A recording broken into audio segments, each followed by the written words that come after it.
God has healed the wounds, of course, but the scars are still there. Will kill you right in the airport. In Islam, there is no forgiveness. It's only revenge. That's what God did, turned the misery into ministry. Imagine one of your parents disappears. You don't know where they are. They're just gone. That's what happened to Gilbert Hovsepian, whose father, Pastor Haik Hovsepian, was the leader of the Assembly of God Church in Iran. For 12 days, the family didn't know where Haik was, and then his body was found, bearing 28 stab wounds. Even 2 decades later, Gilbert says those 12 days were the hardest days of his life. But God has turned those days of misery into a lifetime of ministry. Gilbert will tell us how this week on the Voice of the Martyrs Radio Network.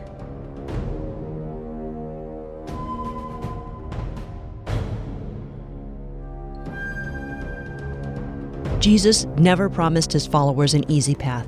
In fact, he told his disciples the world would hate them. He sent them out as sheep among wolves. Jesus' words came true in the life of the apostles, and they're still coming true today in the lives of his followers around the world.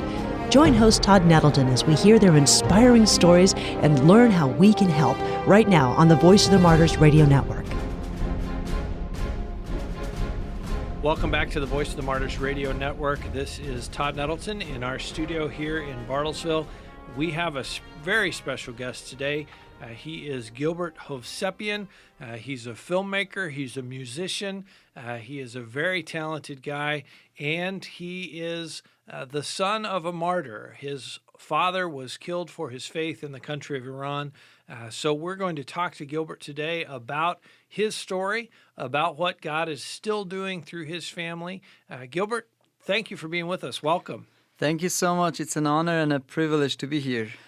There will be some of our listeners who are not familiar with your story. They've never heard of Pastor Haik, your father. So just tell us in kind of a quick version, the story of your father's disappearance, eventually his murder, and how your family walked through those days. My father was called to preach the gospel among the Muslims, and he knew from very early age that there would be a price to pay. And of course, later he knew, and he could guess that the price is probably his life.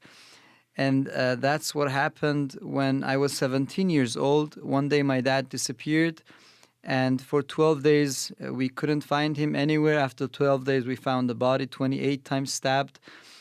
And we went through a lot of hardship and trouble, not only because of losing my father, but also because of the persecution that followed after that and the fear that we had, the constant fear. But of course, losing such a great father was hard for me, my two brothers, my sister, and my mom especially, and for the church, because my dad was like a father to the persecuted church of Iran. He helped Mehdi Dibaj to be released from prison. Mehdi Dibaj was prisoner because of Jesus and the gospel. For 10 years he was in prison. My dad started a campaign and he was freed.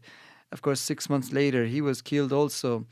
But that was a great example of my father, of how 1 John 3:16 says that you should love one another to a point that you're ready to give your life.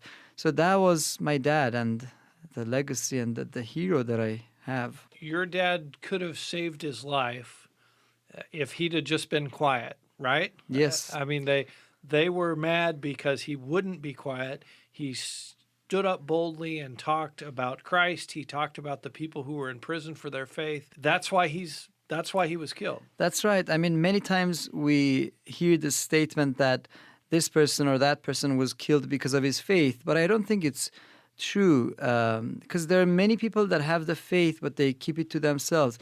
It's because of the fellowship of the faith, because the believers want to get together and worship the Lord. That fellowship is the problem, or sharing the faith is the problem. So it's never the faith by itself, it's the sharing or the fellowship of faith.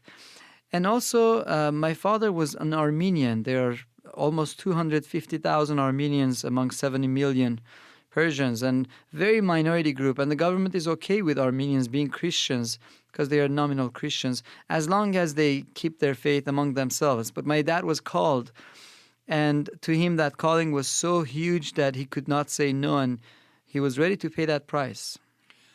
Let's talk about the 12 days after your father disappeared. Did you feel like he's going to come home tonight? Tonight he's going to walk through the door?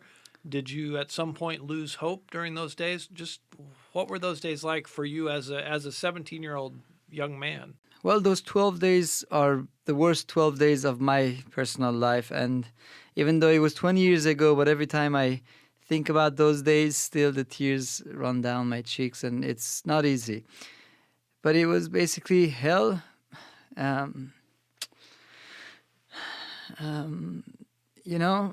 When you lose someone, at least you have something to deal with. But when you're in doubt and fear, that's the worst thing. And I mean, the scars are still there, as you can see. Again, my tears are coming. But these are the scars that once they were wounds and they were open, and God has healed the wounds, of course, but the scars are still there. I mean, the hurt was so deep, especially those 12 days, actually, because yes, we were praying, but we had this false hope, as if we all knew what has happened to my dad already. But as if we wanted to be in denial. At least I wanted to be in denial. Even after his death, I wanted to be in denial. And some things happened, and the Lord did some stuff in my personal life that I had to come to the reality.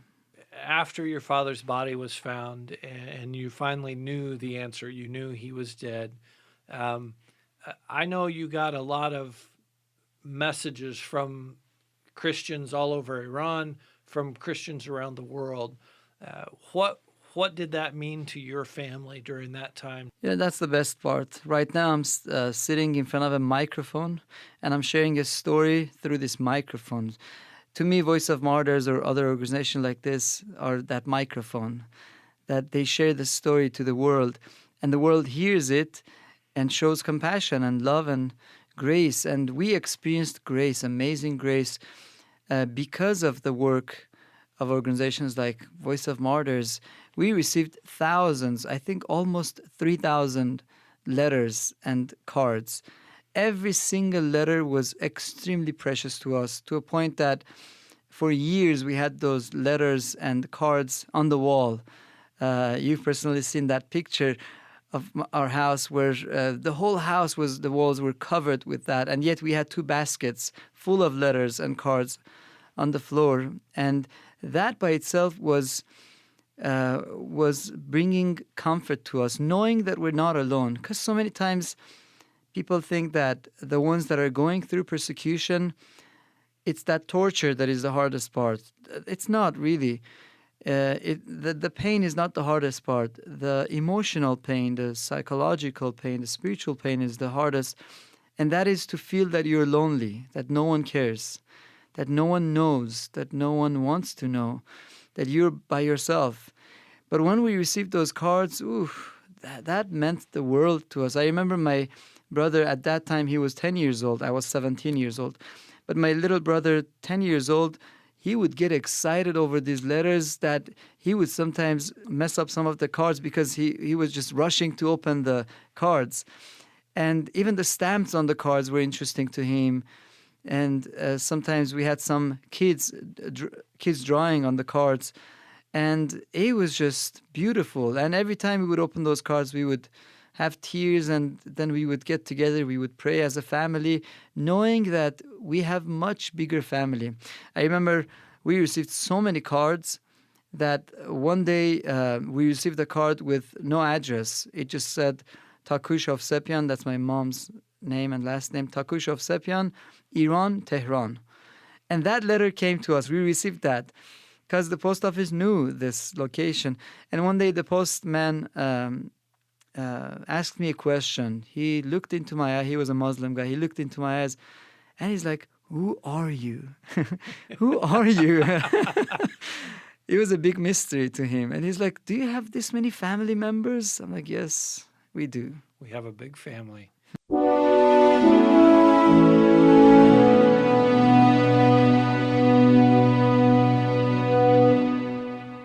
listening to Todd Nettleton on the Voice of the Martyrs Radio Network. Gilbert, I know that we talk about your father's persecution, but you were persecuted as well, partly because you were his son, and partly because you were a Christian. Tell us a little bit about some of the pressure and the persecution that you faced. Yes, well, my persecution wouldn't even come close to his and so many others that are going through. But I was in prison for a month and a half. I was beaten a couple of times, and I was threatened a couple of times. I had to sign a paper that I will not evangelize, but honestly, I could not evangelize. That was my passion. That was the air that I was breathing. So I was doing that constantly, and that's why I was getting into trouble. And again, in my case, it was the sharing of the gospel. And to me, it was so clear. And once I said this in front of the judge, I'm like, Judge, understand me. I know the doctor that has healed me. I had a disease of sin. It's like cancer. And everyone has that. And I know the doctor. Jesus is the doctor. And I have the prescription. That's the Bible. And I know the medicine. That's the blood of Jesus that was shed for us. And I was evangelizing to the judge. Of course, he got so mad, and he directly sent me to a week of prison right away. But that was the reason and the picture that I had. Yes, I was beaten many times. But again, the beating, I could take that more easily. But when I was in prison and I felt lonely, that was the worst one. Talk to me a little bit about when you were going through that persecution. Did you draw on the example of your father? Did you think about him and the fact that he had undergone that? When my dad was martyred, I experienced so much pain, and I saw the pain in my brothers and my sister and my moms all the time, that I decided that, yes, I will serve the Lord, but I will make sure that I'm not in trouble so that I will not cause this kind of pain for my family. But I don't know, a year later when I went to military service and I had to go for 2 years, when I went there and I saw the need, because I was constantly among these Muslims that they were really blinded. They didn't know better. They really thought that Islam is the solution and Allah is the one and you have to kill others. And so I could not. I felt the calling. And the calling was so pressuring in a way that the pressures from, the persecution was not even compared to that pressure, in a good way pressure, of course. And I felt that calling, and I was like, you know what? I'm ready to give my life for the Lord. And one time I had this incident where these 3 men came to me with knives, and they said, we want to take your life unless you deny Jesus. Well, I don't know. I always thought if that moment comes, I will deny Jesus. And then later I'll say, God, I'm sorry. But I don't know, something happened at that moment, and my answers were not what I thought I would give. For example, he said, deny Jesus or I'll kill you. And then I said, you know what, my dad was killed and God was glorified. The church grew. Isn't that my purpose? And then I would cut myself saying that. I'm like, Gilbert, what are you saying? Just deny and let these crazy people go. And it took almost 45 minutes. They were threatening me. They were pushing me. And it was dark at night. No one was there to protect me. I don't know. When God calls, He also provides for the calling. And of course, in the very last minute, when He was ready to put that knife in me, I was afraid, of course, but I wouldn't deny. I don't know why. Again, even after that, I'm like, Gilbert, why didn't you deny? You should have just denied. I don't know, but God provided, of course. I think that's an encouragement for our listeners, though, because I think sometimes we feel, I'm weak in my faith, and those people who are persecuted, they must be really strong, and somehow, they're super Christians, and we're just normal. But what you're saying is, even in that moment, you were weak. Yes. But God gave strength, and God provided the power and the encouragement to do that. Talk about the church in Iran. What is the state of the church in Iran? How are things for Christians there? Are there still people being killed for their faith, as your father was? Yes, people are going to prison. Most of the leaders came out of the country because of the persecution, which is a problem in a way because there are not many leaders to lead people to Christ. But on the other hand, there are television, radio, internet, and all those ministries. And I'm super involved in all of the above. And we preach the gospel back to Iran, and we have seen thousands of lives, and literally thousands. We receive emails every day and phone calls, and it's just amazing thing that God is doing. In 1979, when the revolution happened, people had so much hope. And people of Iran speak Farsi. They don't speak Arabic. The Quran is in Arabic. So they don't understand Arabic. They don't understand Quran. They just know the letters because the letters are the same and they can read. And they can memorize, but they can't understand what it's saying. And because most of the Muslims don't even care about Allah and Islam, they're just afraid. And that's why they do their prayers, not out of love, but out of fear. That's why their duty is done when they are memorized and they do the prayer. They don't care about understanding it. My point is that many years after the revolution, when Khomeini, Ahmadinejad, and all those leaders, Islamic leaders, kind of revealed the true Islam, all these people that didn't know what Islam is, now they could see what Islam is and what a regime would look like when Islam is ruling. So they came to their senses. They were like, wait a minute, is this what we are? Is this who we are? We don't like this, so we're not Muslims anymore. And a huge shift happened in Iran. People are hungry. I mean, in Iran, I would evangelize a lot. I was super involved in that. But very few would say yes. They would be interested. But now you share the gospel and you just receive a mass that are ready to grab to Jesus.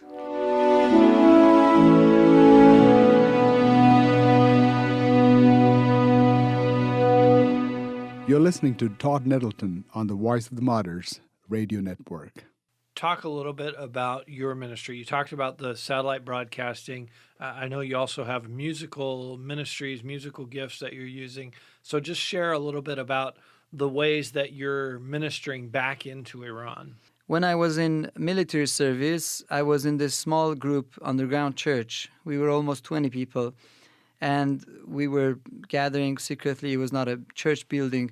And when we wanted to get together for the first 10, 15 minutes, we would sing songs. But in Farsi, there are very few songs that are recorded. So we would sing the same songs over and over again. And it was kind of boring and tiring. And the lyrics were not fresh to us. It was just the same thing for 2 years, like 30, 40 songs all together. And it was there when I felt the Lord spoke to me about this vision of leading worship for underground churches. And I didn't know exactly what that looks like. But when I came to America in end of 1999, immediately I turned our garage into studio. And with very low quality stuff, I started to record. Basically what I did was I recorded songs that I wrote because I wrote so many songs. And also in the TV programs that I had, I asked people of Iran, the believers of Iran, to write poets or songs and send it to me. I received more than 600 songs. And then I recorded those songs. I sent it back to Iran. Those individuals went to studio, sang it. They sent it back to me. I did mix, editing, mastering stuff. And then, of course, it took some years, but now we have 300 songs recorded, put it online. And people all over the world, especially in Iran, which there are thousands of underground churches, they all use these songs. So it's really a partnership between your ministry and the church in Iran, because they're doing the writing, they're doing some of the recording, and wow. Yes. So my vision was to create a library of songs so that people can do that. And of course, it's continuing. And we partner with VOM to record 50 of those songs, VOM in Canada. People of Iran are writing their songs and they are singing their own songs. And when they go out to evangelize, they give these CDs along with the tracts or Bibles. And people of Iran are touched by songs.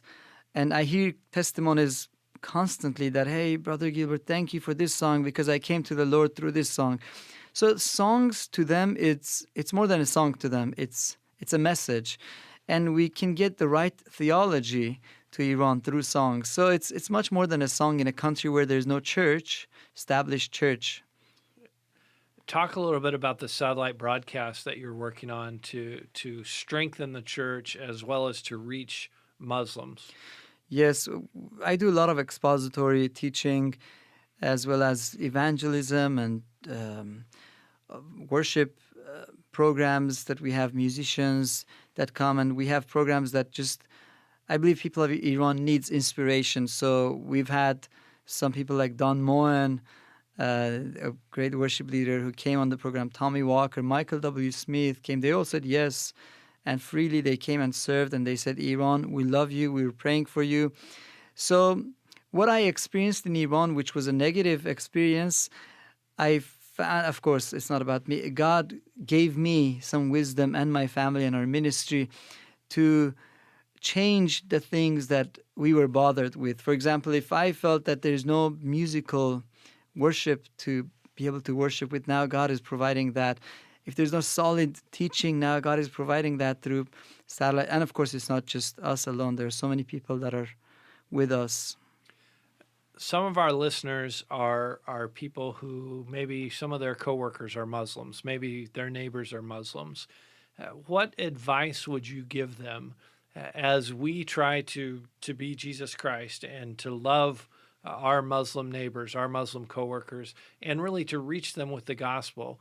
How would you kind of coach them to do that? I want to start from my own story, because I didn't love Muslims, especially after my dad's martyrdom. So I had to go through a process of forgiving them and then loving them. And that's when we started to see fruits.